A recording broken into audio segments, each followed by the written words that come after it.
ఆది కాండము 16వ అధ్యాయం. బైబిల్ ఉన్న వాళ్ళు చదువు వచ్చిన వాడు తెరవండి. ఒక చదువు రాకపోతే దయచేసి బైబిల్ చేతిలో పట్టుకుని నా వైపు చూడండి. ఆది కాండము 16వ అధ్యాయం. అబ్రాము భార్యైన శారాయి అతనికి పిల్లలు కనలేదు.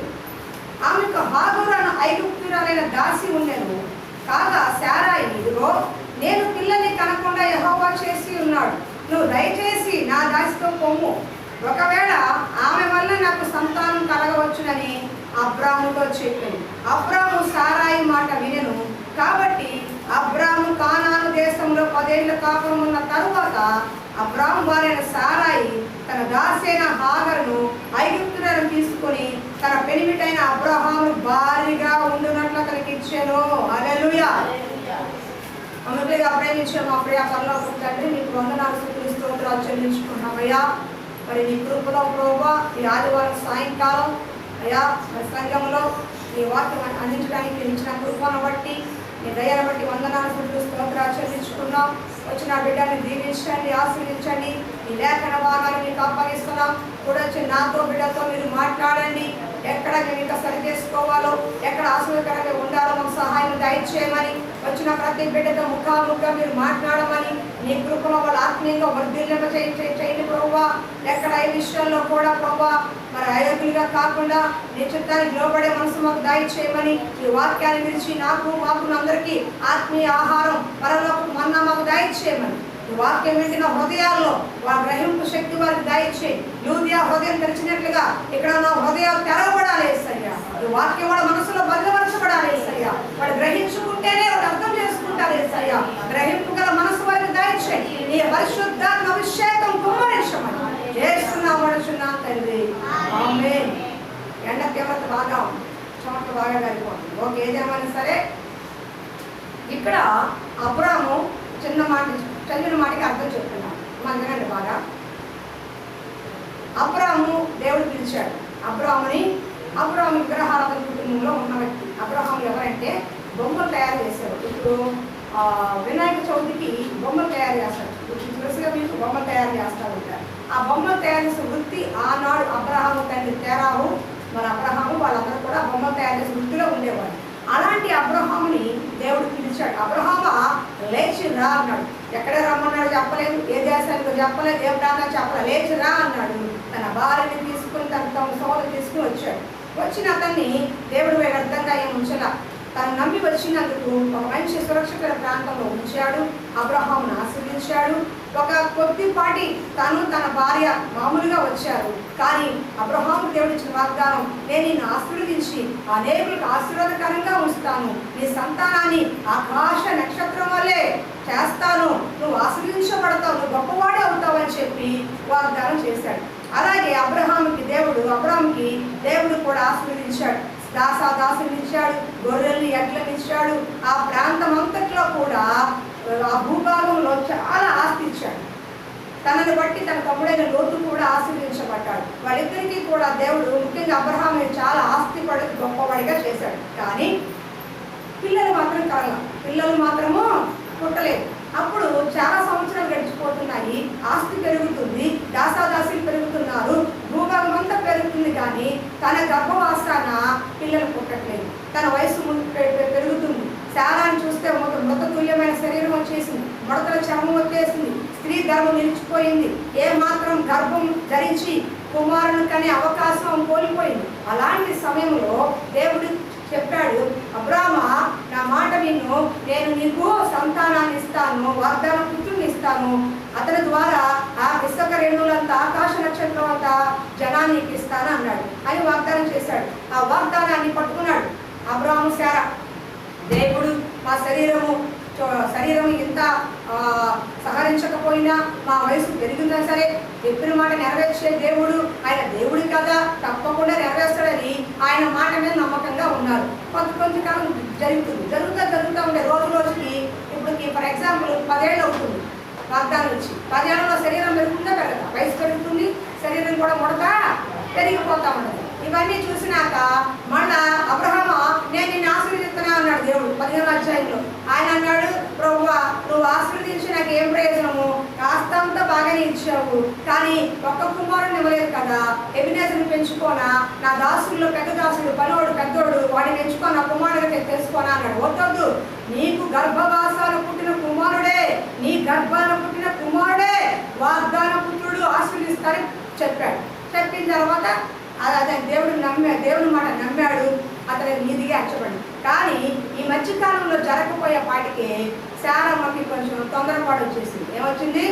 వయసు పెరిగిపోతుంది, చర్మం ఉడికిపోతుంది, ఇంకేం జరుగుతుంది, మరి దేవుడైతే మాట ఇచ్చాడు, ఇచ్చే దేవుడే, ఇచ్చినప్పుడు చూద్దామని, ఈలోపు పిల్లలు కావాలి కదా అని తన దగ్గర పని చేస్తున్న ఐగుప్తీయురాలైన హాగరు అనే ఒక పని పిల్ల, వాళ్ళ ఇంట్లో పనిచేసే ఒక పని పిల్ల ఐగుప్తురైన హాగర్ని దేవుని వాగ్దానం మాట విని కూడా తన సొంత నిర్ణయం తీసుకుని భర్తకి భార్యగా ఇచ్చేసింది.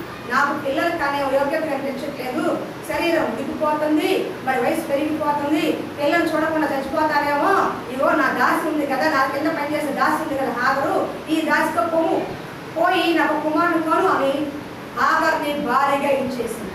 ఇక్కడ ఒక తొందరపాటు నిర్ణయం తీసుకుంది. ఈరోజు మెసేజ్ అదే, శారమ్మ చేసిన ఒక పని ఎంత నేరం అయిపోయిందంటే, ఈ రోజున హాగర్ని ఇచ్చినందువల్ల ఈ రోజున ముస్లిమ్స్ తయారు చేయబడ్డారు.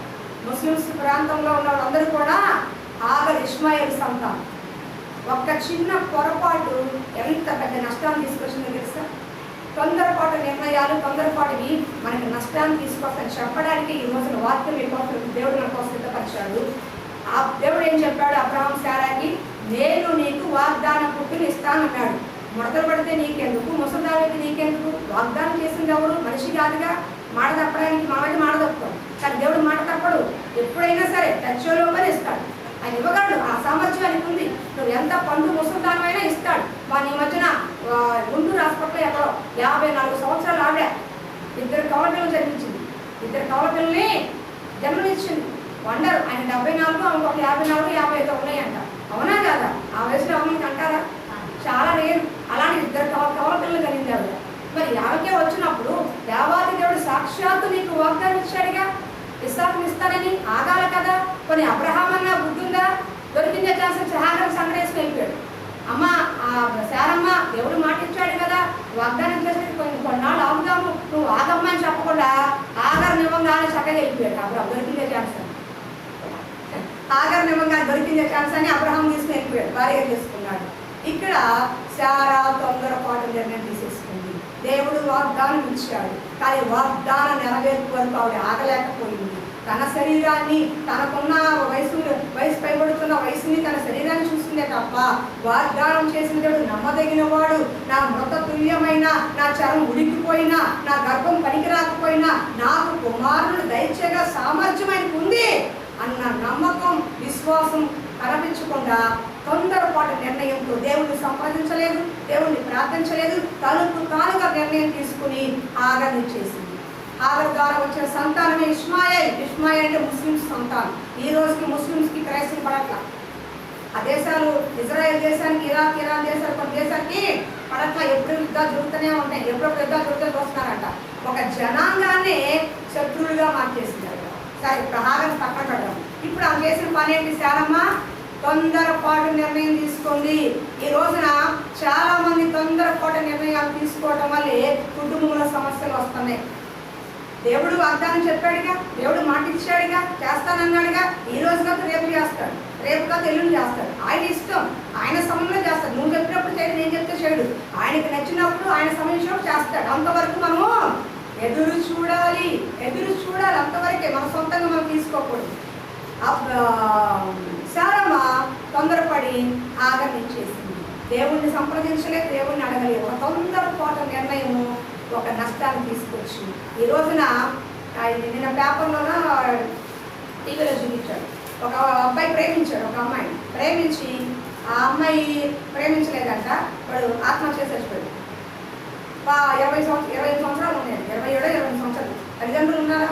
చుట్టాలు బంధువులు ఉంటారా? పెద్దమ్మ పెద్దనాలు ఉంటారా? వాళ్ళు ఎవరిని చూడలేదు. అది అవుతున్నా ప్రేమించి అది మోసం చేస్తే, అది ప్రేమించకపోతే మీరు తెచ్చుకోలేదు. తొందరపాటు నిర్ణయమే కాదా? అన్ని సంవత్సరాలు పెంచిన తల్లిదండ్రులు ఏమైపోతారు? అవునా కాదా? ఏమైపోతారు? ఎంత బాధగా ఉంటుంది. చచ్చిపోయారు. భార్యాభర్తలు మాట మాట అనుకుంటే వెంటనే డైవర్స్, నువ్వు నాకు వద్దు, నువ్వు ఇంటికి వెళ్ళిపో, నీ పుట్టింటికి వెళ్ళిపో అంటున్నారు. నువ్వు నాకు వద్దు, నువ్వు వెళ్ళిపో అని భర్తను తోసేస్తున్నారు. ఈ రోజున తొందరపాటు నిర్ణయాలతో కుటుంబాన్ని సమస్యగా తెచ్చుకుంటున్నారు. తొందరపాటు నిర్ణయం శారమ్మ చేసింది అదే. దేవుడు వాగ్దానం ఇచ్చాడు, అంతవరకు వెయిట్ చేయాల. తన సొంత నిర్ణయాలు తీసుకుంది, తన సొంతంగా చేసేసుకుంది. తనకు తానే హాగర్ని పంపించి ఒక జనాంగం తయారడానికి ఒక కారణం రాలేదు. దేవుడి చిత్తానికి విరుద్ధంగా ప్రవర్తించింది. మరి ఊరుకుందా? హాగర్ ఏం చేసింది తెలుసా? ఎప్పుడైతే హాగర్ అబ్రహాముతో వెళ్ళిందో వాడు గర్భవతి అయింది. ఇప్పుడు ప్రాబ్లం ఎవరిలో ఉంది? శారములో ఉందా, అబ్రహాంలో ఉందా? అవునా?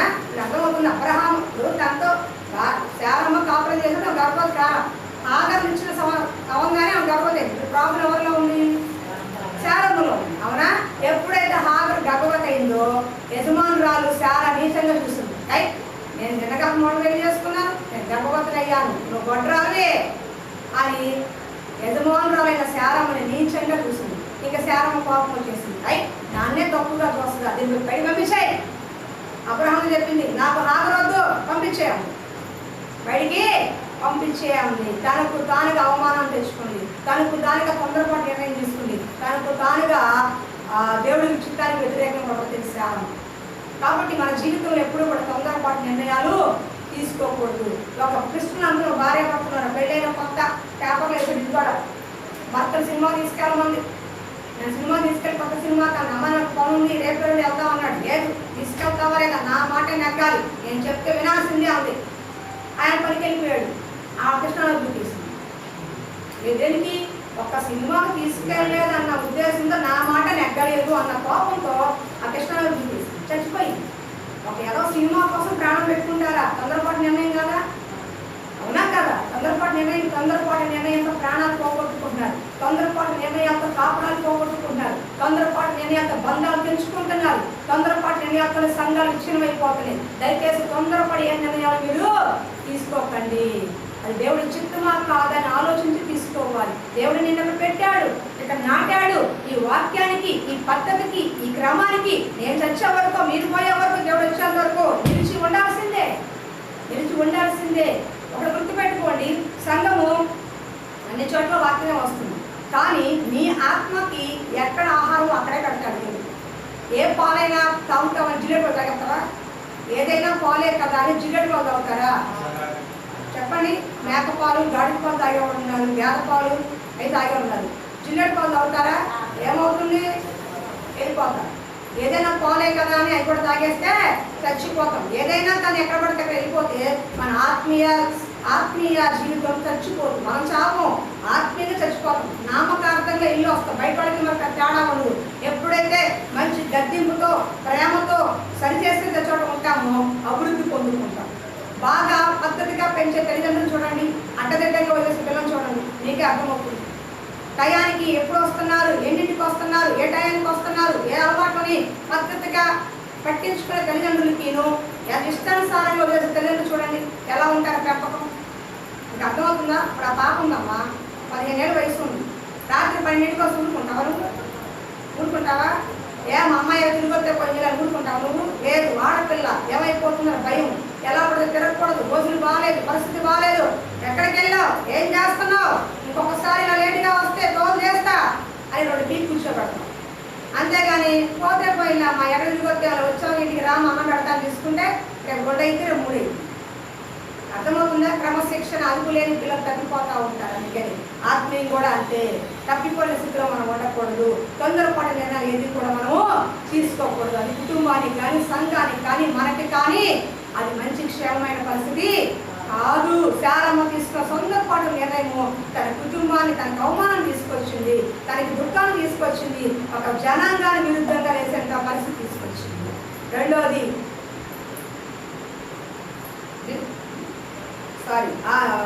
ఆదికాండం 21 న్యాయాధిపతులు 16 చూడండి. న్యాయాధిపతులు 16:16 ఆదికాండం 21 తర్వాత చూపిస్తారు. లాస్ట్ న్యాయాధిపతుల గ్రంథము 16:16 తొందరపాటు నిర్ణయాలతో ఎవరెవరు ఏం చేశారో ఒకసారి మనం జ్ఞాపకం చేసుకుందాం. మన జీవితంలో కూడా ఎక్కడైనా తొందరపాటు చేస్తున్నామేమో. ఒకళ్ళ కుటుంబంలో చాలా మంది అనుకుంటారు, ఈ కుటుంబంలో నేను ఉండనమ్మా, ఎంత చేసిన వీళ్ళకి విశ్వాసం లేదు, ఎంత పెట్టినా విశ్వాసం లేదు, నేను ఉండను, నేను వదిలేసి వెళ్ళిపోతాను, నేను వేరేగా ఉంటాను, లేదా వదిలేసి వెళ్ళిపోతాను అనుకున్న పరిస్థితుల్లో ఉన్నారేమో. తొందరపాటు నిర్ణయాలు మీరు తీసుకోబాకండి. 16వ అధ్యాయం చూడమ్మా, న్యాయం 16:16. ఆమె అనుదినము మాటల చేత అతను భావించి తొందర పెట్టుచున్నందున అతడు ప్రాణం విసిగి చావకోరెను.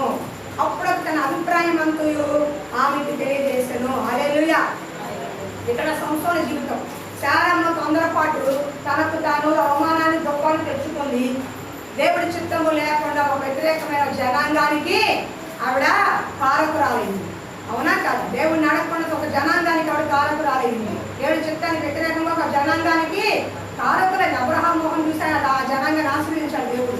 కానీ ఇక్కడ రెండోది తొందరపాటు నిర్ణయంతో ఒక వ్యక్తి ప్రాణాన్ని పోగొట్టుకున్నాడు. ఎవరంటే సంసోను. అమ్మ వినండి, శారమ్మ తొందరపాటు నిర్ణయంతో తన కుటుంబంలో తానే అవమానాన్ని నిందలు తెచ్చుకుంది. అర్థమవుతుందా? ఒక జనాన్ని దేవుడికి వ్యతిరేకంగా వెళ్ళిపోయింది, దేవుడి చిత్తానికి లోపడల, దేవుడిని సంప్రదించడం ప్రార్థన చేయలా, దానివల్ల తనే కష్టపడింది, నష్టపోయింది తప్ప ఏ ప్రతిఫలం పొందుకోలేకపోయింది. కాబట్టి కుటుంబ జీవితంలో మీరు తొందరపాటు నిర్ణయాలు ఎప్పుడు తీసుకోబాకండి. ఈ రోజు ఆవిడొద్దు, ఈ పిల్లలొద్దు, వాళ్ళొద్దు, వీళ్ళొద్దు, మేము ఉండం, మేము విడిగా ఉంటాం, మేము సంపాదించుకోలేమా, మేము బాగుండలేమా, మాకు ఎంత వస్తుందని తొందరపాటు నిర్ణయాలు ఏమి తీసుకోబాకండి. అది మీకు నష్టం కలుగుతుంది. ఏదైనా భార్యాభర్తలు ఆలోచించి నిర్ణయం తీసుకోండి. కుటుంబంలో ఆలోచించాల్సిన భార్యాభర్త ఇద్దరు కూడా ఏక మనసుతో ఆలోచించాలి. ఏ పని చేసినా ఏక మనసుతో ఆలోచించాలి. ఏక మనసుతో పెట్టుకోండి. అయ్యా ఈ పని చేద్దాం అనుకున్నాం, చేద్దామా, ఎలా ఉంటుంది అని ఒకరికొకరు సంప్రదించాలి. నా మాటే నెగ్గాలి, నా మాటే నెగ్గాలి, ఒకరికొకరు పంతాలు పెట్టుకోవద్దు, తొందరపాటు నిర్ణయాలు తీసుకోవద్దు. అది కుటుంబానికి, మీరు ఒక కుటుంబ జీవితానికి, పిల్లలకి క్షేమకరమైంది కాదు. రెండవది సంసోను ఎవరంటే మహాబలిష్ఠుడు. ఒక్క దవడ ఎముకతో 1000 మందిని చంపిన బలవంతుడు, నాజీరు చేయబడిన వ్యక్తి. దేవుడు ప్రత్యేకంగా ఫిలిస్తీన్లు చంపడానికే సంసోను ఎంచుకున్నాడు. కానీ సంసోనుకు బలహీనత ఉంది, అమ్మాయిల బలహీనత ఉంది. సంసోను బలవంతుడు, బాగా బలమున్నవాడు. 1000 మందిని ఒక్క చెంప పెడితే చచ్చిపోతారు, అంత బలవంతుడు. కానీ ఆడదాన్ని చూడంగానే హృదయం వీక్నెస్ అయిపోతుంది. అప్పటికే దేవుడు తన ఆత్మతో నింపాడు. సంసోను ఎక్కడికి వెళ్ళినా సరే విజయం వచ్చేలాగా అంత బలముతో, అంత ఆత్మతో నింపి ఒక్కొక్క మెట్టు విజయాన్ని ఇస్తున్నాడు. కానీ సంసోను మాత్రం ఒక్కొక్క ఆడదాన్ని ఎత్తు దేవుడు వ్యతిరేకంగా పాపం చేస్తూ వచ్చాడు. ఒక రోజున దెలీలా అనే వేష దగ్గరికి వెళ్ళాడు. దెలీలా ఆవిడొక వేశ్య అన్నమాట. ఆమెను బాగా మోహించాడు, ప్రేమించాడు. ఈ సంసోనికి ఇంత బలం ఎక్కడి నుంచి వచ్చిందని శత్రువులు దెలీలాను అడుగుతున్నారు. దెలీలా నీ దగ్గరికి వస్తాడు కదా సంసోను, ఎలాగైనా సరే లాలించి, పాలించి, బొద్దగించి, బెదిరించి, ఏ రకంగా అయినా సరే వాడి బలం ఎక్కడుందో కనుక్కో. అంత బలం ఎక్కడి నుంచి వస్తుంది? తాళ్ళు కట్టేస్తే ఇలా తెంపేస్తున్నాడు. ఎంత ఏ పరిస్థితుల్లో కట్టబెట్టినా సరే మొత్తం నాశనం చేసేస్తున్నాడు. ఒక్క గాడిద ఎముకతో 1000 మందిని చంపేశాడు. మీకు అర్థమవుతుందా? గాడిద ఎముక ఎంత ఉంటుంది? గాడిద దవడ ఎముక అంటే గాడిద దవడ ఎముక, మన ఎముక ఎంత ఉంటుంది? గాడిద కాబట్టి ఎంత ఉంటుంది? ఈ గాడిద ఎముక ఇలా పట్టుకొని 1000 మందిని చంపాడు. మనం నువ్వు నమ్ముతావుగా?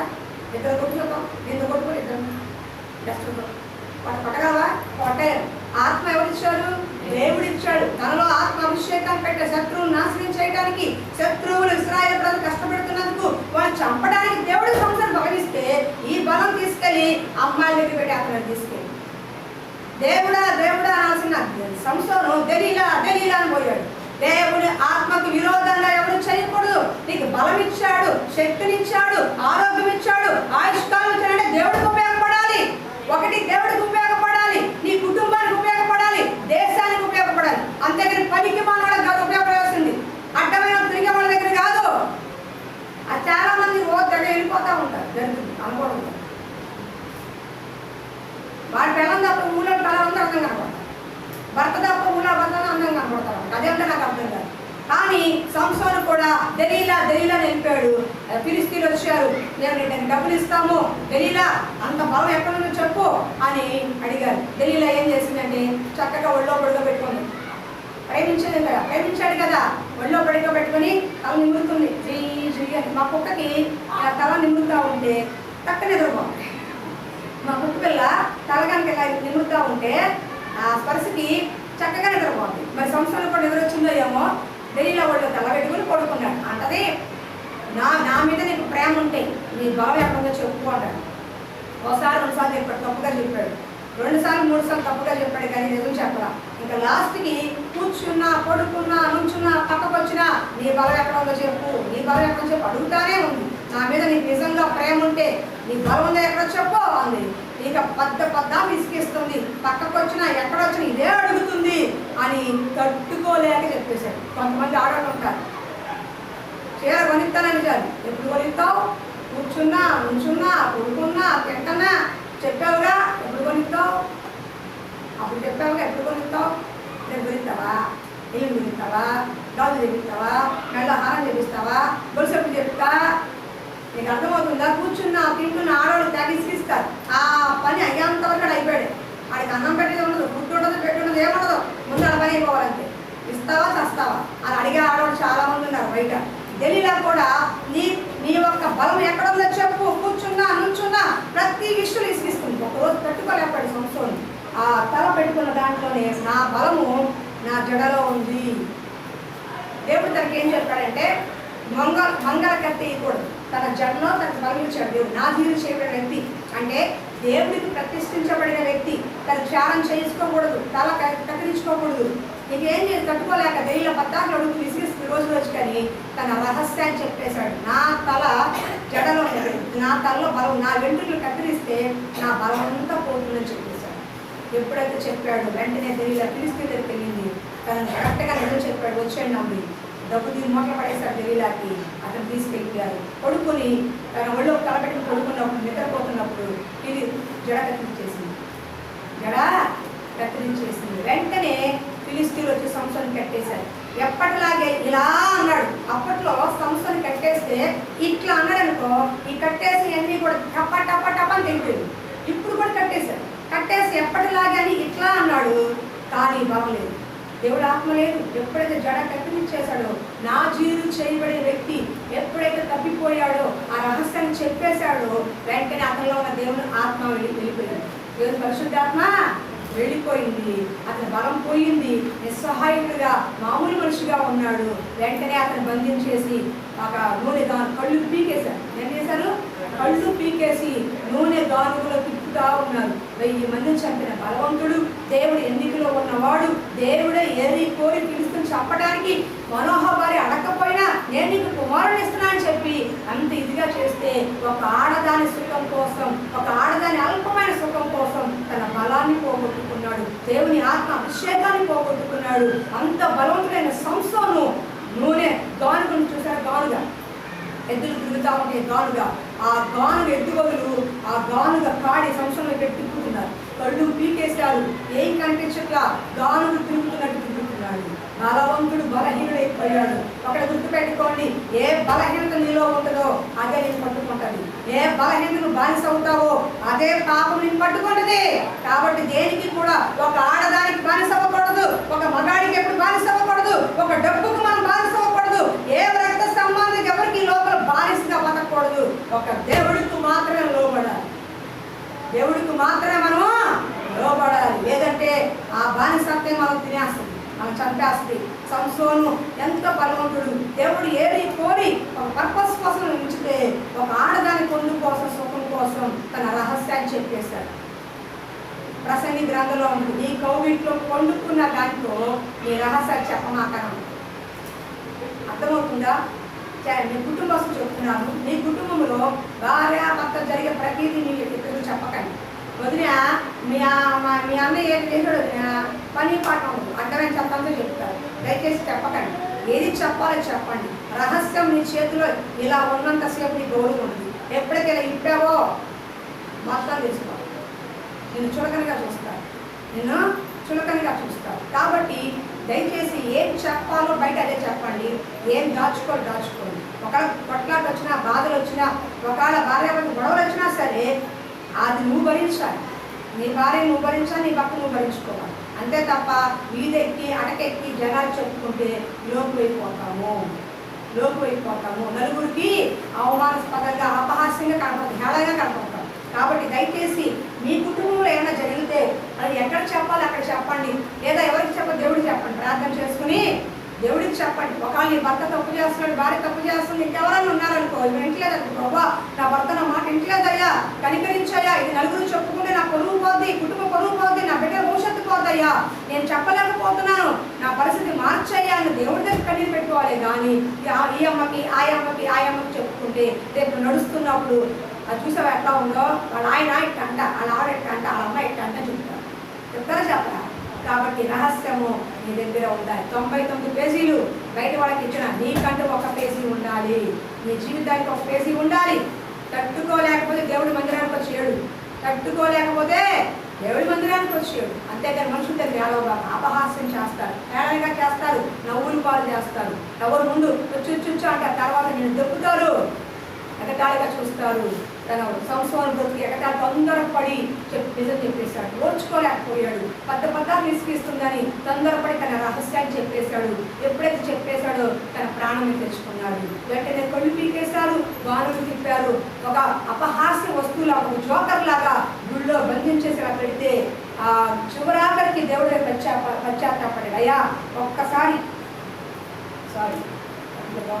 ఒక్కసారి నన్ను బలపరచయ్యా అని ఆ రోజు చర్చ ముందు ఏడ్చాడు సంవత్సరం. దేవుడు కనికరించి అతనికి తల వెంట్రుకలు మళ్ళా మొలిచి తల వెంట్రుకలు వచ్చినాయి. ఒక్కసారిగా ఆ గుడిలో ఆ స్తంభాలు పట్టుకొని ఒక్క కలించాడు. 3,000 చచ్చిపోయాడు. ఏ ఉద్దేశంతో దేవుడు ఎన్నుకున్నాడో చచ్చిపోయే ముందు నెరవేర్చాడు. ఫిలిస్తీయులను చంపడమే దేవుడి ఉద్దేశం, శత్రువులను చంపడమే దేవుడి ఉద్దేశం, అది చచ్చిపోయే ముందు నెరవేర్చాడు.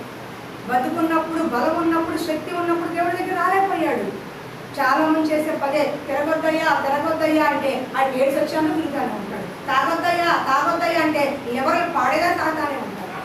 అటు పేకాడొద్దయ్యా అంటే డబ్బు అంతా నాశనం అయిపోయి ఆస్తులకి తాడబిడిగా ఆడుతూనే ఉంటాడు. శివరాత్రి చిల్లి గవ్వ లేకుండా రోగాలు రొప్పులతో వచ్చి దేవుడా అని పిల్లల కాళ్ళు పట్టుకుని స్థితి వచ్చినప్పుడు అప్పుడు గుర్త సర్దిగుడు. నీకు బలం ఉన్నప్పుడు, నీ శక్తి ఉన్నప్పుడు, నీకు ఆరోగ్యం ఏమైపోయాడు దేవుడు? ఆ రోజు గుర్తు రాలేదా నీకు? నీ శరీరం పాడైపోయి నీ ఒళ్ళు కూడా చేసుకుని నీ ఆస్తంతా తగలేసుకుని ఇప్పుడు గుర్తొచ్చిందా దేవుడు? ఓన్లే కనీసం చివరి దేశానికి గుర్తొస్తే ఆ సమయంలో దేవుడు క్షమిస్తాడు. ఆ సమయంలో కూడా దేవుడు క్షమిస్తాడు. సంసోనికి చివరి అవకాశం ఒకటి ఇచ్చాడు దేవుడు. 3,000 మందిని ఒకేసారి లేపేశాడు. శత్రువుని తనకి ఎవరైతే అన్యాయం చేశారో, అక్రమం చేశారో మొత్తాన్ని ఒక్క దెబ్బకి లేపేశాడు. ఆతో పాటు తను కూడా చనిపోయాడు. ఎంత విషయాలో తెలుసా? ఎంత గొప్ప బలవంతుడండి. దేవుడు ఎందుకు ఏర్పాటు చేసుకున్న అభిషేకం పొందిన సంస్థలు అతని గురించి ప్రాణంలో దేవుడు చెప్పిన పంచుకున్నాం. అంత బలం ఉన్నవాడు ఒక ఆడదాని కోసం తొందరపాటుతో రహస్యం చెప్పేశాడు. నీకు తెలుసా అప్పుడు ఇలా జరిగింది మా ఇంట్లో, అంతే అయిపోయింది. మొత్తం ప్లాట్ఫామ్ మొత్తం ఊరు మారాబడి మొత్తం తెలుసుకోవాలి. దయచేసి ఎక్కడ కూడా ఏం చెప్పాలో అది చెప్పండి, ఏం చెప్పకుండా దాచుకోండి. దానికి జ్ఞానం దేవుడిని అడగండి. అన్ని బయటపెట్టుకోవాలి. అర్థమవుతుందా? కొంతమంది పిల్లలు బయట వేస్తారు, మరి బాధ అనిపిస్తుంది. మా ఇంటి ముందు మన గొడవ జరిగింది. నాకు ఇంతవరకు ఆవిడ మా అమ్మని పిలుస్తాను. నాకు భర్త చనిపోయాడని తెలుసు, కానీ ఆవిడకి వేరే ఆయనతో సంబంధం అనేసి నాకు తెలియదు. మొన్న సొంత కొడుకు తల్లి గొడవ పడుతున్నారు. రోడ్డు మీద అరుచుకుంటారు. అరుచుకుని ఏమే వాడు మీ ఇంటికి వస్తున్నాడు కదా, అప్పుడు చెప్తాడు సంగతి అని అంటాడు కొడుకు. మీకు అర్థమవుతుందా? అది ఎంతమంది విన్నారు? ఆ వీధిలో ఉన్న వాళ్ళందరూ వింటున్నారు. వాళ్ళకి తెలుసు. అయినా సరే కొడుకు ఆ మాటలు మాట్లాడుతూ ఉంటే తల్లికి అవమానమా కాదా? చుట్టుపక్కల అవమానమా కాదా? అవునా కాదు? నాలుగు గోడల మధ్య మీరు పరిష్కరించే సమస్యని రోడ్డు మీద తీసుకొచ్చి అరుచుకుంటున్నారు. అది అవమానమా కాదా? అది కాబట్టి ఏది మాట్లాడాలో ఏది పోకుండా ఉండదు, జ్ఞానం కలిగి ఉండాలి. నోరు జారేసామనుకో పక్కన వాళ్ళందరూ వింటారు, నీ పని అయిపోతుంది. అప్పుడు వరకు వదిలి గారు అన్నయ్య గారు అని గౌరవించిన వాళ్ళు పోరా అంటారు. అర్థమవుతుందా? దయచేసి ఏం చెప్పాలో చెప్పండి, ఏం చెప్పకూడదో మీ కుటుంబ విషయాలు జాగ్రత్తగా దాచుకోండి. కట్టుకోలేని పరిస్థితి దేవుడి సన్నిధిలో చెప్పండి, ప్రార్థన చేస్తాం. అర్థమవుతుందా? దాని పరిష్కారం దేవుడే, మనుషులు కాదు. మూడోది ఇప్పుడు చెప్తాను, మీకు అక్కడికి వెళ్తున్నాను, ఇంకొక 2 నిమిషాలు ముగిస్తాను. సంస్థల గురించి చెప్పుకున్నాం. 2వ దినవృత్తాంతం 26, 18, 21. 2వ దినవృత్తాంతంలో 18వ అధ్యాయము 26, 18, ఒకటి 26వ అధ్యాయము 18. నీకు అర్థమవుతుందని నేను చెప్పింది కాస్త తొందరపాటు నిర్ణయాలతో శారమ్మ కొన్ని తెచ్చుకుంటుంది. తొందరపడి చెప్పిన దాని వల్ల తన ప్రాణాన్ని తెచ్చుకున్నాడు సంస్థ. దేవుడిచ్చిన మంచి బలము, శక్తి, ఆరోగ్యాన్ని కోల్పోయి తన చావును తనే తెచ్చుకున్నాడు. తన పరిస్థితి తానే నష్టపరుచుకున్నాడు. కాబట్టి తొందరపాటు నిర్ణయాలు మనం తీసుకోకూడదు.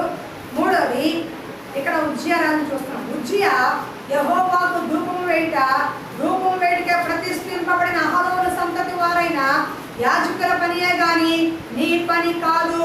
పరిశుద్ధ స్థలంలో నుండి బయటకు పొమ్ము, నువ్వు ద్రోహం చేసి ఉన్నావు, దేవుడైన యెహోవా సన్నిధి ఇది, నీకు ఘనత కలగని చెప్పగా ఉజ్జియా ధూపం వేయుటకు ధూపార్తిని చేత పట్టుకుని రౌతుడై యాజకుల మీద కోపం చూపాను. హల్లెలూయా.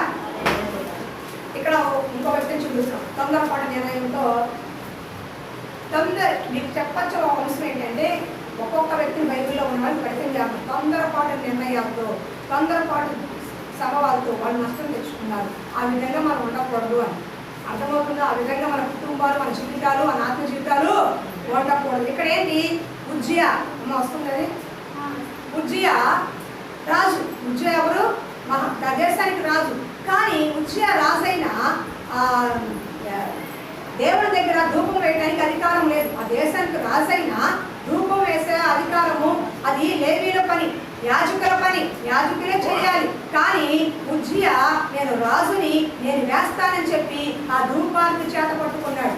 దేవుడికి ధూపం వేయడానికి వచ్చేసాడు. ధూపార్చాడు. అప్పుడు యాజకులు చెప్తున్నారు, రాజా ఇది నీ పని కాదు, ప్రతిష్ఠించబడిన వారు మాత్రమే చేయాలి, ఎవరు పడితే వాళ్ళు చేయకూడదు. నువ్వు రాజువు కావచ్చు, అధికారి కావచ్చు, డబ్బు ఉన్నవాడి కావచ్చు, పొలం ఉన్నవాడి కావచ్చు, పలుకుడు ఉన్నవాడి కావచ్చు, కానీ నీకు అధికారం లేదు. ప్రతిష్ఠించబడిన వారు, అభిషేకం పొందిన వారు మాత్రమే పని చేయాలి.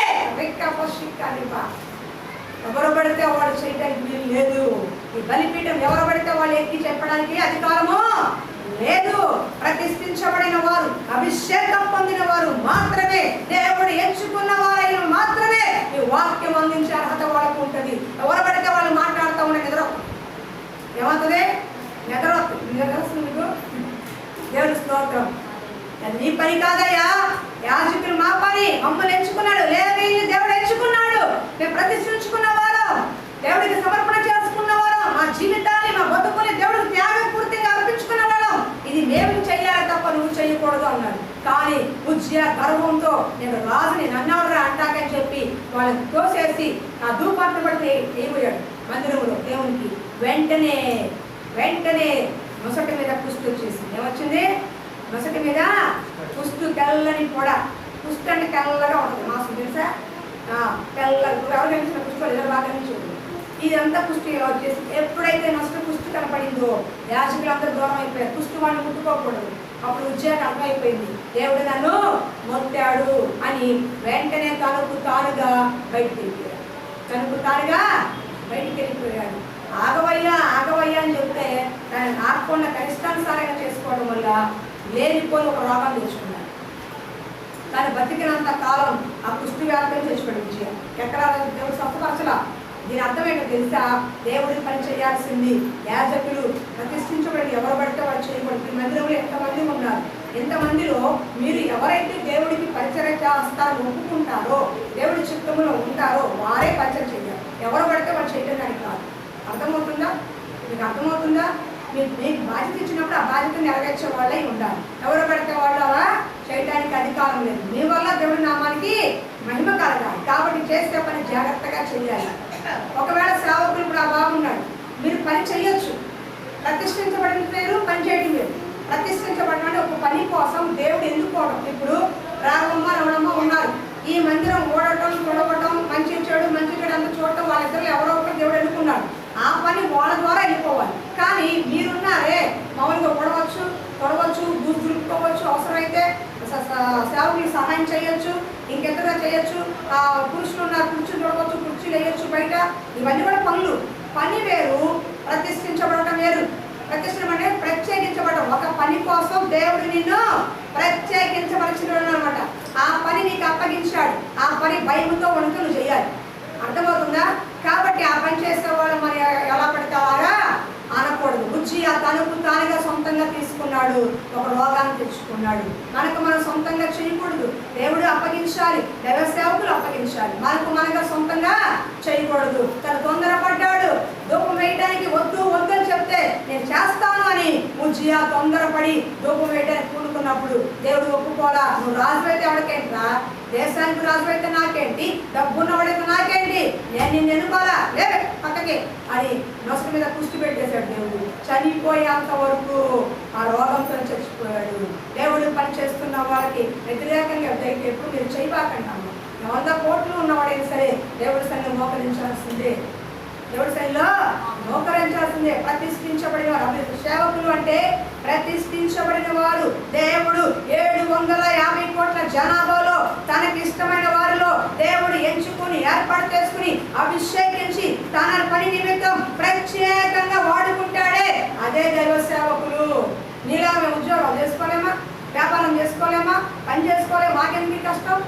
ఎందుకంటే ఏర్పాటు చేసుకున్నాడు కాబట్టి, ఎంచుకున్నాడు కాబట్టి, తనకి మమ్మల్ని దేవుడి కొరకు ప్రత్యేకపరిచారు కాబట్టి మా జీవిత విధానం ప్రత్యేకంగా ఉండాలి, మా మాట మా తీరు ప్రత్యేకంగా ఉండాలి. అందుకే తెల్లగా పట్టేసుకుని మీరు ఎవరో వేసుకొచ్చారు, మీరు అనురాగం వచ్చి మీరు తెల్లగా పట్టేసుకొచ్చారు.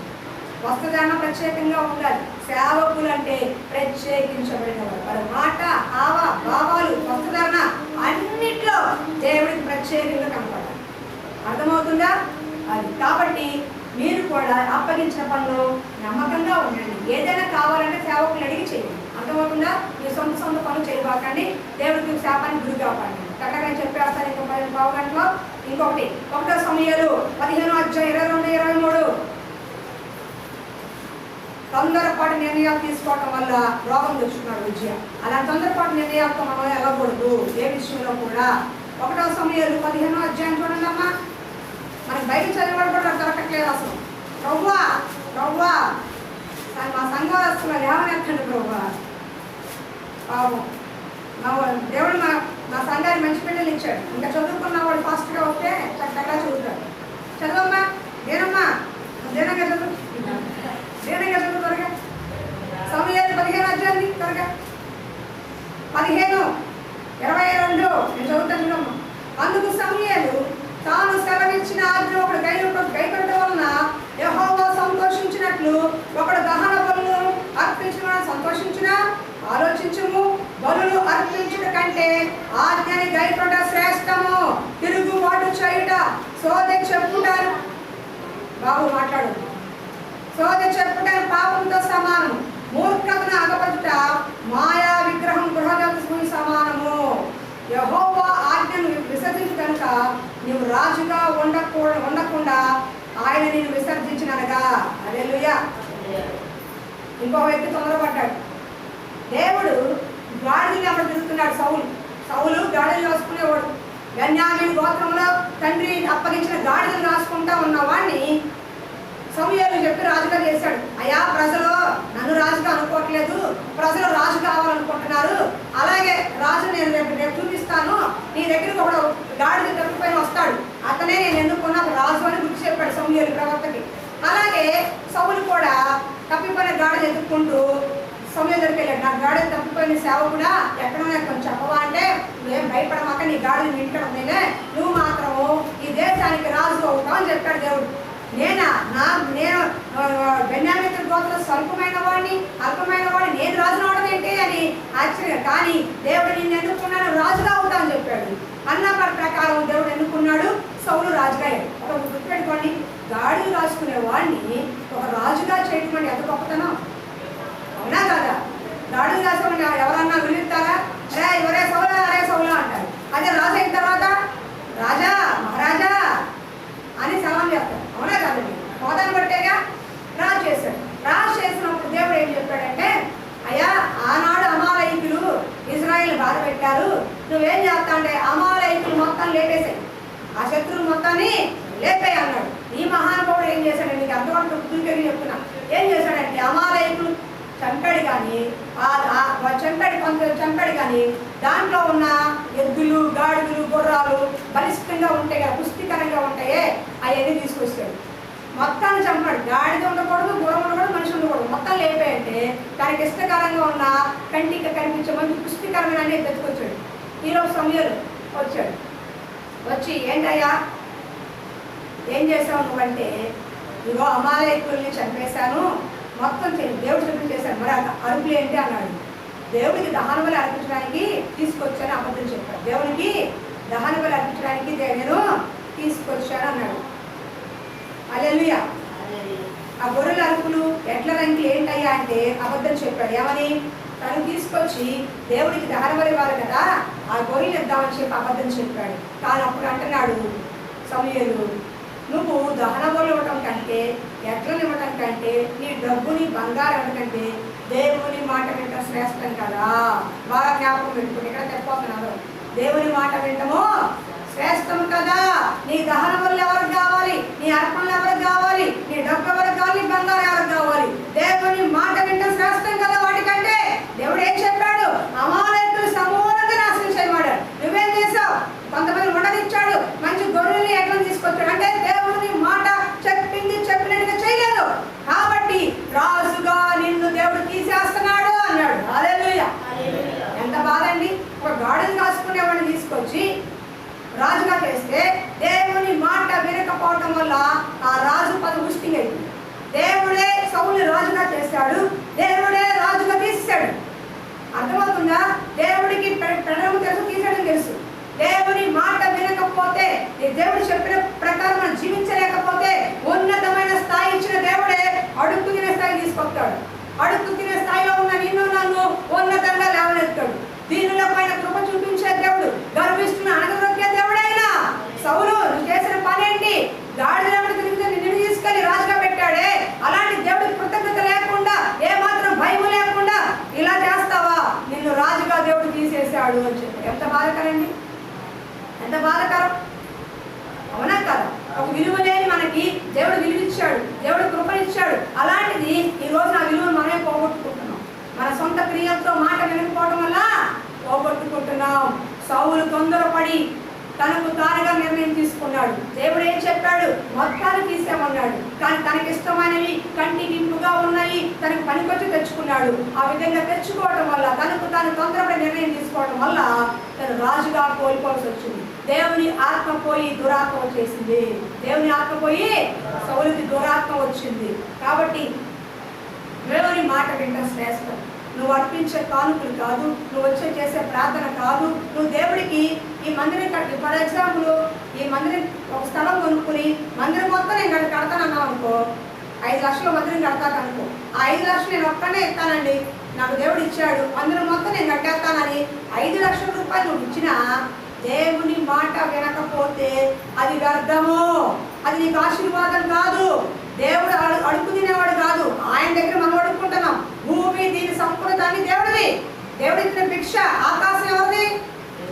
దేవుడు సృష్టించి. భూమి, నీ చెట్టు పుట్ట, నీ శ్వాస, నీ ఆరోగ్యము, నీ ప్రాణము, మరి అన్ని దేవుడికి నీచిన దేవుడు నమ్మకం. నువ్వు ఇచ్చిన దేవుడికి ఒకసారి ఆలోచించండి. నువ్వు శ్వాస తీసుకుంటావు కదా, ఎన్ని కోట్లు ఇచ్చావు దేవుడికి? ఆరోగ్యంగా పని చేసుకుంటావు, 2 లక్షలు ఇచ్చావు. అవునా? ఫ్రీగా చేసుకుంటున్నావుగా. కానీ దేవుని మాట వినకపోవడం దేవుడిని బాధించే కాదు. అర్థమవుతుందా? నువ్వు ఎన్ని లక్షలు ఇచ్చావు, నా నిలువెంత బంగారం పోసావో దేవుడు చూడు. మాట వింటున్నావా లేదా? చెప్పిన మాట చెప్పినట్టు చేస్తున్నావా లేదా? అదే దేవుడికి ఇష్టమైన బలి. విరిగి నలిగిన హృదయం అంటే దేవుడికి ఇష్టమైన బలి. ఆ పెదవులతో చేసే ప్రార్థన హరలోకి పునాదులు దించేస్తుంది. విరిగి నలిగిన హృదయంతో కన్నీటితో దేవుడి దగ్గర పాదాలు పట్టుకుంటే నువ్వు లక్షల వాసల కోట్ల వాసల దేవుడే నిన్ను లేవనెత్తాడు కోటీశ్వరుడు. ఎప్పుడు తెలుసా? దేవుని మాట విన్నప్పుడు. ఒక గాడిదలు కాసుకున్న వాడి రాజుగా చేశాడు లోబడినప్పుడు. ఎప్పుడైతే మాటకు లోబడలేదు, రాజుగా చేసిన వాడు తీసి పారేశాడు. నువ్వు రాజుగా పో అన్నాడు. దయచేసి దేవుడిచ్చిన ఆరోగ్యం, దేవుడిచ్చిన కుటుంబము, దేవుడిచ్చిన సంపాదన నీకు ఇచ్చినప్పుడే కృతజ్ఞత కలిగి ఉండండి. దేవుడి మాట వినండి, దేవుడికి లోబడండి, దేవుడు చెప్పిన ప్రకారం ఉండండి. కనీసం వారాంతులు ఆదివారం క్రమము తప్పకుండా మందిరానికి రండి. ఒక వారంలో మీ పనులు ఉండొచ్చు, మీకు బంతులు ఉండొచ్చు, అదే ఆదివారం మాత్రం ఎగ్గొట్టే ప్రయత్నం చేయండి. ఒక్క దినము కంట నా మందిరం 1000 దినముల కంటే శ్రేష్టము అన్నాడు. శ్రేష్టమైన దినాలు పోగొట్టుకోకండి. ఈ రోజు నిద్ర రాకపోతే ఈ వాక్యం మిస్ అయిపోయాడు. సేవలు ఇంటికాడ కూర్చుంటే ఏమొస్తుంది? గంట కూర్చుంటే దేవుని వాక్యం మీకు మంచి బలాన్ని ఇస్తుంది. అర్థమవుతుందా? కాబట్టి సౌలు వలె మాట వినకుండా దేవుడిచ్చిన అధికారాన్ని, దేవుడిచ్చిన ఆరోగ్యాన్ని, దేవుడిచ్చిన ఆయుష్ని, దేవుడిచ్చిన ఐశ్వర్యాన్ని మీరు పోగొట్టుకోవద్దు. ఏ స్థితిలో మీరు ఉన్నారో దేవుడికి థ్యాంక్స్ చెప్పండి, కృతజ్ఞత కలిగి ఉండండి. దేవుడి మాట వింటాం నేర్చుకోండి. దేవుడు ఏం చెబుతున్నాడు, వాక్యం ఏం చెబుతున్నాడు, వ్యవసాయం ఏం చెప్తున్నారు వినండి. విన్న దాని ప్రకారం జీవించండి. అప్పుడు ఇహమందు పరమందు మీకు ఆశీర్వాదం ఇస్తాడు. దేవుడు కోరుకుంది ఒకటే, ఫస్ట్ నుంచి కోరుకుంది ఒకటే, మాట వింటాం. అమ్మ పొడి తినద్దమ్మా అన్నాడు, అదే చెప్పింది. ఈ తోటలో ఉన్న మొత్తం నీదే, ఈ తోట మొత్తం నీదే, కొంత పడక పండు మాత్రం తినొద్దు అన్నాడు. ఆదాము ఆ పండే తిన్నారు, వాళ్ళు తినొద్దన్న పండుగ తినేశారు. తోటలోంచి పోన్నాడు దేవుడు, ఈ తోటలో ఉండవు దగ్గర పోలేడు. దేవుడు చూస్తాడు, ఏ తోటలో ఆదామని పెట్టాడో, చక్కగా ఉంచాడో, మహిమ వస్త్రాలు కట్టాడో, అదే దేవుడు ఆదామని పండు పెట్టాడు. ఎందుకు? ఆ పండు తినొద్దంటే ఆ పండే తిన్నారు, ఆడు కోసుకుని. మాట లోబడలేదు. దేవుని మాటకే లోబడకపోతే అది మనకి ఆశీర్వాదము కాదు. కాబట్టి ఆలోచన చివరిగా ఒక మనిషిని చెప్పి ముగించేస్తాను 5 నిమిషాల్లో. రూతు గ్రంథం. తొందరపడి నిర్ణయాలు తీసుకున్నప్పుడు, మన చేతిలో వచ్చినప్పుడు దేవుడు మనకి ఇచ్చిన వాటిని మనం కోల్పోయే పరిస్థితిలో ఉంటాం. రూతు గ్రంథం తీద్దామా? రూతు గ్రంథం న్యాయాధిపతి పక్కన పేజీ నెంబర్ చెప్పనా? పేజీ నెంబర్ వచ్చి 220, పాత నిబంధన 220. రూతు గ్రంథం ఒకే ఒకటి, ఆఖరి పైన చెప్తున్నాను. న్యాయాధిపతులు ఏలిన దినములందు దేశంలో కరువు కలగా యూదా బెత్లెహేము నుండి ఒక మనుషుడు తన భార్యను తన 2 కుమారులను వెంట పెట్టుకుని మోయాబు దేశన కాపురమునికి వెళ్ళెను. అర్థమవుతుందా? హల్లెలూయా. ఇక్కడ రూతు గ్రంథంలో మొట్టమొదటి మనం చూస్తున్నాము, యూదా బెత్లెహేము దేశంలో ఎలిమెలెకు, అతని భార్య నయోమి, అతని 2 కుమారులు మహ్లోను, కిల్యోను ఉన్నారు. అంటే ఒక కుటుంబం ఉంది. యూదా బెత్లెహేములో ఒక కుటుంబం ఉంది. వీళ్ళు బెత్లెహేములో కరువు వచ్చిందని మోయాబు దేశానికి వెళ్ళారు. ఏమొచ్చిందని? కరువు వచ్చిందని. అది తప్ప ఇక్కడ వ్యాపారం జరగట్లేదు, మనం పక్కన చేసుకోమా? ఇక్కడ లేకపోతే మరి అదే దేవుడు ఎందుకు తప్పని చెప్పాడు? పాపం నిద్రపోయారు, ఎందుకు అలాగా తెలుసుకున్నాం. మోయాబు యూదా బెత్లెహేము అంటే రొట్టెల ఇల్లు అని అర్థం. బెత్లెహేములో నిజంగానే కరువు వచ్చింది, బాధే, తినడానికి కూడా కష్టంగా ఉంది. కానీ ఈమె ఎలిమెలెకు, నయోమి 2 కుమారులు ఏం చేశారంటే, ఇక కష్టంగా ఉంది, బాధగా ఉంది, తినడానికి లేదు కదా, మోయాబు దేశానికి పోదామని దేవుని సంపాదించకుండా అడగకుండా మోయాబు దేశం స్థాపించబడిన దేశం. బెత్లెహేము అంటే రొట్టెల ఇల్లు, సమృద్ధిగా ఉండే స్థలము, రొట్టెల ఇల్లుగా ఉండే స్థలము. దేవుడు మంచి ఆహారంతో పోషించే ఆ స్థలాన్ని విడిచి మోయాబు దేశానికి వెళ్ళిపోయారు. తొందరపాటు నిర్ణయంతో వాళ్ళగా తొందరపడి మోయాబు దేశానికి వెళ్ళిపోయారు. కనీసం ఎక్కడికి వెళ్ళాలి, ఎలా వెళ్ళాలి, ఎక్కడికి వెళ్ళమంటావు ప్రభా? బెత్లెహేములో కరువు ఉంది కదా, ఆహారం సమృద్ధిగా దొరకట్లేదు, మిమ్మల్ని ఎక్కడికి వెళ్ళమంటా అని దేవుడు సంప్రదించాల. వాళ్ళ సొంత నిర్ణయంలో తొందరపడి మోయాబు దేశానికి వెళ్ళారు. మోయాబు దేశం అని శపించబడిన దేశం. అక్కడికి వెళ్ళిన తర్వాత జరిగింది ఏం తెలుసా? భర్త, భార్య, 2 పిల్లలు, 9 వెళ్ళారు. కానీ చివరాఖరికి నయోమి ఒకటే మిగిలింది. తన భర్త చనిపోయాడు, 2 కుమారులు చనిపోయారు, పెళ్ళైంది, 3 చనిపోయారు. నయోమి ఒంటరిగా మిగులుతుంది, వివరాలుగా మిగులుతుంది. ఎందుకని? శపించబడిన దేశంలో ఉంది కాబట్టి. దేవుడి విషయంలో మనం ఎక్కడన్నా ఏదైనా సంప్రదించాలంటే, ఒక ఉద్యోగమైనా, ఒక వ్యాపారం చేసుకుంటున్నా, ఒక పెళ్ళి అయినా, ఏదైనా నీ జీవితంలో జరగాలి అంటే దేవుణ్ణి అడిగే పరిస్థితిలో ఉండాలి. మీకు మీరుగా తొందరపడి నిర్ణయాలు తీసుకోకూడదు. ప్రవ్వా నాకు కష్టంగా ఉంది, మరి వివాహం నా బిడ్డకు వస్తుంది, మరి ఆ వివాహ సంబంధం నీకు చిత్తమైతే నాకు సహాయం చేయి ప్రవ్వా అని అడగాలి తప్ప, వాళ్ళకి ఆస్తి ఉంది, వాళ్ళకి అందం ఉంది, వెనక గొప్ప బలం ఉంది, మా అమ్మాయి బాగుంటుంది అని వెనక ముందు ఆలోచించకుండా తొందరగా పెళ్లి చేసామనుకో, ఆస్తి అంతా ఉంటుంది. కానీ ఆ భర్త ప్రేమించేవాడు కాకుండా రోజు కొట్టాడు అంటే ఎలా ఉంటుంది? కూతురు చూసి ఎలా ఉంటుంది? వెనకాల ఆస్తిని ఏం చేసుకుంటాం? రోజు ఇంట్లో తల్లిలాడు గుడ్లాడు ఉండేది ఎలా ఉంటుంది? బాధగా ఉంటుంది. అవునా కాదమ్మా? అందుకే తొందరపాటు నిర్ణయాలు ఆస్తుంది కదా, పాస్తుంది కానీ తీసుకోకూడదు. తొందరపాటు నిర్ణయాలు తీసుకోకూడదు. వివాహం అన్ని విషయంలో ఘనమైన దేవుడి చిత్తానికి అప్పగించాలి. ఒక ఉద్యోగమైన, వ్యాపారమైన, పరిచర్య అయినా, నీ జీవితంలో ఏది నువ్వు ఆరంభించినా దేవుడి చిత్తానికి అప్పగించాలి. ప్రవ్వా ఆ పని చేయమంటావా? ఈ ఇల్లు కట్టమంటావా? ఈ వివాహం చేసుకోమంటావా? ఆ ఉద్యోగాన్ని వెళ్ళమంటావా, ఈ వ్యాపారం ప్రారంభించమంటావా, ఈ ఇల్లు మారమంటావా, ఎక్కడికి వెళ్ళినా సరే ఏదైనా సరే దేవుడి చిత్తం కనుక్కుని వెళ్ళాలి. ఎలా పడితే అలా వెళ్ళడానికి లేదు. కొన్ని ఇల్లు ఆశీర్వించబడిన ఇల్లుగా ఉంటాయి, కొన్ని ఎలాగానే పోతాయి. ఆ ఇంట్లో కాలు పెట్టగానే కొంత లేచిపోతాయి. అవునా కాదు? ఆ ఇల్లు మంచిది కాదమ్మా అంటారు. ఎందుకని? దేవుడి చిత్తం ఉందా లేదా తెలుసుకోకుండా వెళ్ళిపోతారు కొంతమంది. నయోమి కూడా అంతే. దేవుడు నమ్ముకున్న బిడ్డలు, నలుగురు దేవుడు నమ్ముకున్న బిడ్డలు ఎవరు ప్రార్థన చేయలే, వాళ్ళు సొంత నిర్ణయం తీసుకున్నారు, తొందరపడిపోయారు, తొందరపడి నిర్ణయాలు తీసుకున్నారు. నయోమి ఒకటే మిగిలిపోయింది. భర్త చనిపోయాడు, ఇద్దరు కుమారులు చనిపోయాడు. నయోమి అంటే మధురము అర్థము. తన మధురమైన జీవితం మారాగా మారా అంటే చేదు, మధురమైన తన జీవితం చీకటిగా మార్చుకుంది, మారా చేదుగా మార్చుకుంది, దుఃఖంగా మార్చుకుంది. తొందరపడే నిర్ణయాలు తీసుకుంటే కుటుంబ పరిస్థితులు కూడా ఆ విధంగా మారే అవకాశం ఉంది. కాబట్టి ఏ పని పూనుకున్నా దేవుడి చిత్తమా కాదని తెలుసుకోండి. ఎక్కడ పడితే అక్కడికి ఎలా పడతారు చేసి చేయి కాల్చుకోవాలి. ఆకులు పడేదంటే ఆకులు కాలాక చేతులు పట్టు అంటారు చూసావా? అట్లాగా దేవుని బిడ్డలా ఎవరు మనకు దేవుడు ఉన్నాడు. ఆయన నీకు మార్గం చూపించేవాడు, నీకు ఆలోచన చెప్పేవాడు. మనుషులైనా సరిగ్గా చెప్పలేము, దేవుడు స్పష్టంగా సరిగ్గా నీకు ఆలోచన చెప్తాడు. సరిగ్గా ఎక్కడ ఉంటే నువ్వు క్షేమము, ఎక్కడ ఉంటే బాగుపడతావు, ఏ పని చేస్తున్నా ఆశ్రయించబడతావు, ఏ సంఘం ఉంటే అభివృద్ధి పడతావు, ప్రతిదీ కూడా స్పష్టంగా దేవుడు చెబుతాడు. దానికి లోబడి మనం ఉండాలి కానీ తొందరపడి నిర్ణయాలు తీసుకుని ఆత్మీయ జీవితాన్ని, లోకపరమైన జీవితాన్ని, కుటుంబ జీవితాన్ని నాశనాన్ని తెచ్చుకోకూడదు.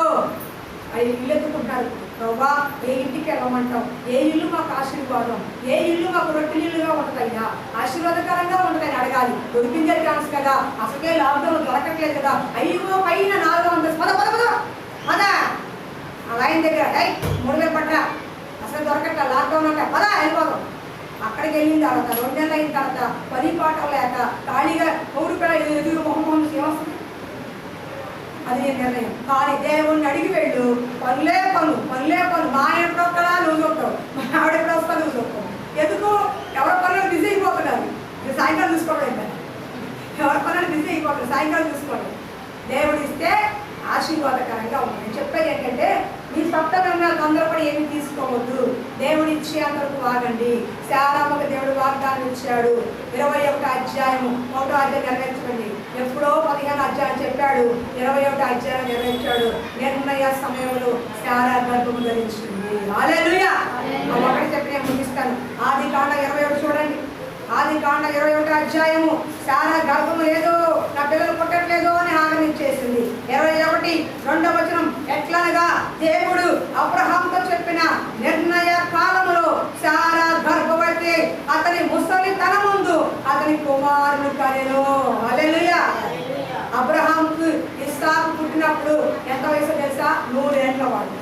100 సంవత్సరాల ముసలివాడైన అబ్రహాముకి ఇస్సాకుని వాగ్దానం పుట్టినిచ్చాడు. హల్లెలూయా. నిర్ణయ సమయం. నీ జీవితంలో దేవుడు ఒక నిర్ణయ సమయం ఉంది. నీకు ఇల్లు ఎప్పుడు దొరకాలి, ఉద్యోగం ఎప్పుడు దొరకాలి, వివాహం ఎప్పుడు జరగాలి, నీ వ్యాపార అభివృద్ధి ఎప్పుడు జరగాలి, నీ కుటుంబం ఎప్పుడు కట్టబడాలి, భార్య విడిపోయిన భార్య భర్తలు ఎప్పుడు కలవాలి, ప్రతి దాంట్లో దేవుడు నిర్ణయ సమయం ఉంటుంది. ఆ సమయం వచ్చే వరకు ఎదురు చూడాలి. నీ సొంతంగా సొంత నిర్ణయాలు సొంత ప్రకటన చేసుకోవద్దు. ఆ సమయం వచ్చేంత వరకు ఎదురు చూడాలి. 75వ సంవత్సరంలో వాగ్దానం ఇచ్చాడు. ఈ ఇస్సాకు పుత్రుడు రావడానికి 25 ఇయర్స్ పట్టింది దేవుడు. ఎందుకు? ఈ మధ్యలో వీళ్ళు సొంత ప్రకటన చేశారు. ఏం చేశారు? వాగ్దానం ఇస్తానా దేవుడు మాట వినకుండా హారం ఇచ్చేసింది. అవునా కదా? దేవుడు త్వరగా ఇచ్చిండేవాడేమో, కానీ సొంత నిర్ణయాలు తీసుకోవడం వల్ల వాగ్దానం ఆలస్యం చేశాడు. వాళ్ళు ఇంకా మార్పు కలగాలి, ఇంకా ఎదురు చూడాలని వాగ్దానము ఆలస్యం చేశాడు. 100 సంవత్సరాల వయసులో కుమారుని కన్నాడు అబ్రహాము. హల్లెలూయా. మీరు అంటారా అబ్రహాము ఉంటాము ఉండవు అంటాము అనుకుందాం సరదా. 100 ఏళ్ళు ఎప్పుడు బతుకుతాము ఎందుకు అంటాం. కానీ దేవుడికి అసాధ్యం అంటే ఏమీ లేదు. 100 ఏళ్ళ అబ్రహాము పిల్లలు కన్నాడు. పండు ముసలితనంతో 99 ఏళ్ళ సారా కుమారుని కన్నాడు. దేవుడికి అసాధ్యం అంటే ఏమీ లేదు. అంత వయసులో ఉన్న వాళ్ళకి పిల్లలు ఇస్తే యవ్వన ప్రాయంలో ఉన్న వాళ్ళకి పిల్లలు ఎవరా? యవ్వన ప్రాయంలో ఉన్న వాళ్ళకి ఉద్యోగ వ్యాపారాలు పెళ్ళిళ్ళు అవ్వా. కానీ దేవుడు కోసము ఎదురు చూడాలి. తొందరపాటు నిర్ణయాలు ఏవి కూడా మన జీవితంలో పనికిరావు. ప్రతి విషయంలో దేవుడి మీద మనము ఆధారపడిపోవాలి. అలా అయినప్పుడే మనం ఆశ్రయించబడతాం. ఎవరో ఎదురు చెప్పారు, పక్కింటి వాడు చేస్తున్నారు, ఎదురింటి వాడు చేస్తున్నారు, అడుగు లాభం వచ్చేస్తుంది, నేను వచ్చేస్తుంది, మనం చేద్దామని తొందరపాటు నిర్ణయాలు మనం తీసుకోకూడదు. నీకు ఒక దేవుడు ఉన్నాడు, నీకు ఒక దేవుడు ఉన్నాడు, ఒక సంఘం ఉంది, సేవకులు ఉన్నారు, సంప్రదించండి. దేవుడి చిత్తమా కదా తెలుసుకోండి. ఆశీర్వదింపడేయాలి. ఎలా పడతారు నష్టాన్ని కష్టాన్ని తెచ్చుకోవాలి. తొందరపడే విషయాలు ఏ నిర్ణయాలు కుటుంబపరంగా కానీ, ఆత్మీయంగా కానీ, సంఘపరంగా కానీ, మీ వ్యక్తిగత వ్యాపార ఉద్యోగాలు, వివాహ విషయంలో కానీ ఎక్కడా కూడా మీ సొంత నిర్ణయాలను తీసుకోకండి.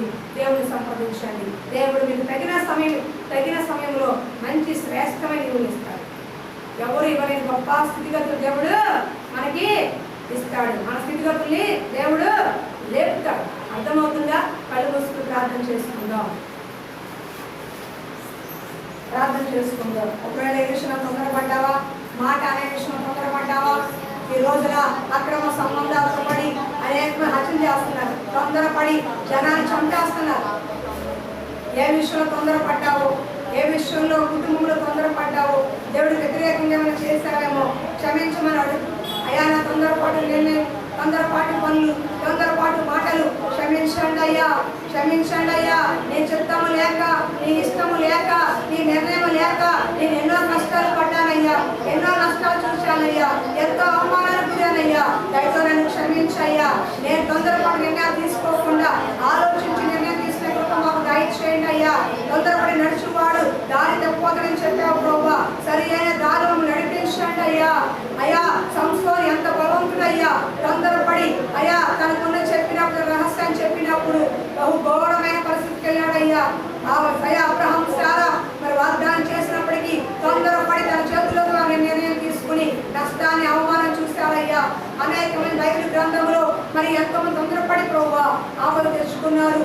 రూతు అయితే నయోమి అయితే కుటుంబంతో వెళ్ళిందయ్యా, కానీ రిక్తురాలుగా మిగిలిపోయింది. తన భర్తని పిల్లల్ని పోగొట్టుకుంది అయిపోయిందయ్యా. తొందరపడి నిర్ణయాలు మా జీవితంలో వద్దయ్యా, మా కుటుంబాల్లో వద్దయ్యా. నీ చిత్తానికి అప్పగించుకుంటున్నామయ్యా. దయతో మమ్మల్ని క్షమించయ్యా, కనికరించయ్యా, కృప చూపించయ్యా. ఏ విషయంలో తొందరపడ్డానో యేసు నామమున క్షమించయ్యా. సేవకురాలుగా నేను తొందరపడి ఉంటే నన్ను క్షమించయ్యా. ఆ సంఘ బిడ్డని క్షమించయ్యా. మన కుటుంబాన్ని కట్టండి అయ్యా. అయ్యా అభివృద్ధి పరచండి అయ్యా. మన చక్కటి ఆలోచన చెప్పి నడిపించండి అయ్యా. ఏ విషయం తొందరపడకుండా నిదానంగా ఉండే కృప దయచేయండి, సమాధానంగా ఉండే కృప దయచేయండి, నీ చిత్తానికి లోబడే కృప దయచేయండి, నీ నిర్ణయ సమయం వరకు వేచి ఉండే కృప మాకు దయచేయండి. నువ్వు మాకేం అనుగ్రహించావో అది పొందుకునే వరకు బలిష్టమని చేతుల కింద అణిగి ఉండే కృప దయచేయండి, నడిపించుకునే కృప మాకు దయచేయండి. నీ ఆత్మవిశ్వాసముతో నింపండి, నీ కృపతో నింపండి అయ్యా. మేము నిర్ణయాలు తీసుకుంటే అవి మంచివి కాదు, కానీ మాటలను తీసుకుంటే అవి మాకెంతో ఆశీర్వాదకరమైన ప్రభువా. ఆయన కృప మాకు దయచేయమని, వచ్చిన కుటుంబాన్ని బిడ్డలు దీవించి ఆశీర్వదించమని, వారు చేసిన పొరపాట్లు తొందరపాటు నిర్ణయాలు దయతో క్షమించి మరొక అవకాశం బిడ్డలకు దయచేయమని అయ్యా. ఈ కొద్దిన మాటలు మాలో ఫలింప చేయండి, మంచి నేలపడి విత్తనాలు ఫలింప చేయమని బిడ్డలను దీవించి ఆశీర్వదించమని, వారి కుటుంబాన్ని వారి చేసిన ఉద్యోగ వ్యాపారాన్ని దీవించి ఆశీర్వదించండి, వారి పిల్లలు వారి భర్తను ఆశీర్వదించండి అయ్యా. నీ కృప వర్ధిల్లింప చేయమని, నీవే చక్కగా ఆలోచన నడిపించమని, నన్ను మమ్మల్ని సంఘాన్ని సేవకులను నన్ను మీరే నడిపించమని, నీ కృపతో నింపమని యేసు నామమున తండ్రి ఆమేన్. దేవుని కృప మనందరికీ తోడై ఉండును గాక. ఆమేన్. సరే అల్లి చెప్పండి అందరూ గట్టిగా